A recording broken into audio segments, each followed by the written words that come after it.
to Documenting Your Family History 101, a tutorial on the basics of documenting your family health information. This tutorial is brought to you by the XLHED Network, and I'm Lori Correa, your narrator. Documenting your family history is also called a pedigree or a family tree.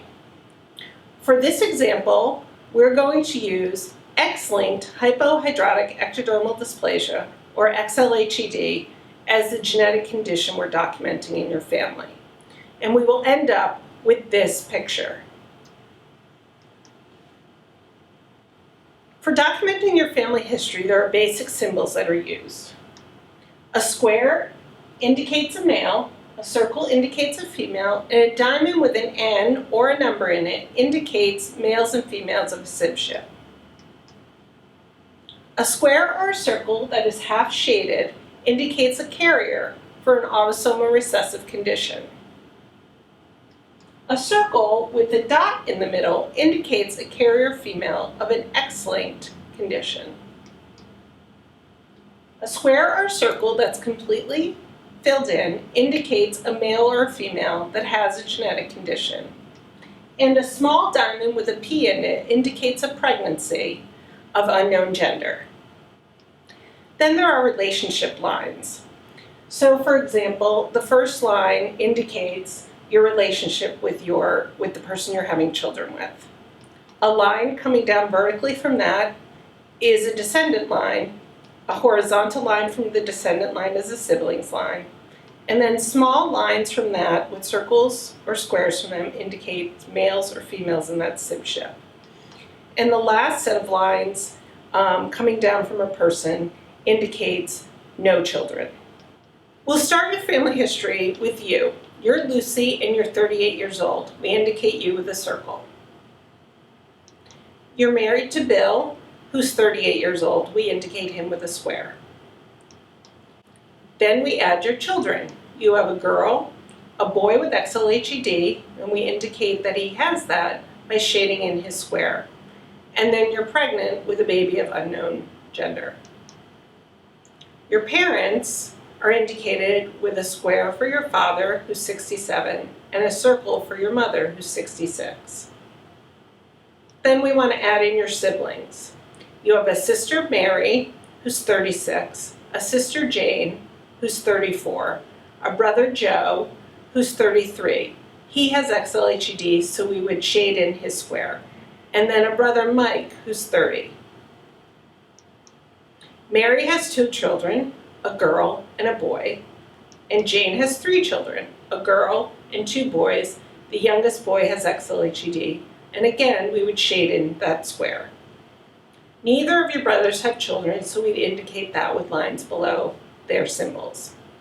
Since you, your sister Jane, and your mother each have a child with XLHED, we would indicate that you were carriers by drawing a dot in the middle of your circles.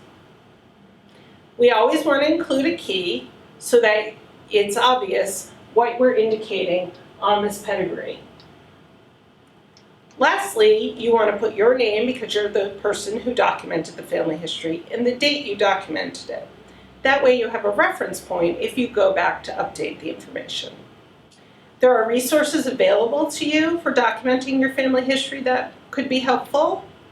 One is through the National Society of Genetic Counselors.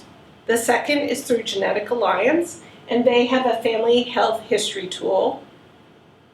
The last one is My Family Portrait. Of course, there are other resources available. These are the 3 that I am highlighting today.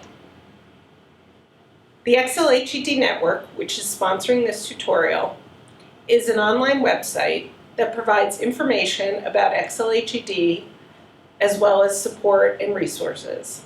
By joining the XLHED Network, you will receive periodic updates about research and the clinical trials being performed. Have the Conversation is a website that provides additional information about genetics, genetic counseling, as well as information if you are thinking about becoming pregnant or are pregnant and potentially having a child with XLHED. The next support group is the National Foundation of Ectodermal Dysplasia. This is a nonprofit patient advocacy group that provides support and information to the entire ectodermal dysplasia community. There are genetic services and information available. The XLHED Gene Screen Program is a free genetic testing service available to those who qualify. Informed DNA provides free genetic counseling to those who qualify.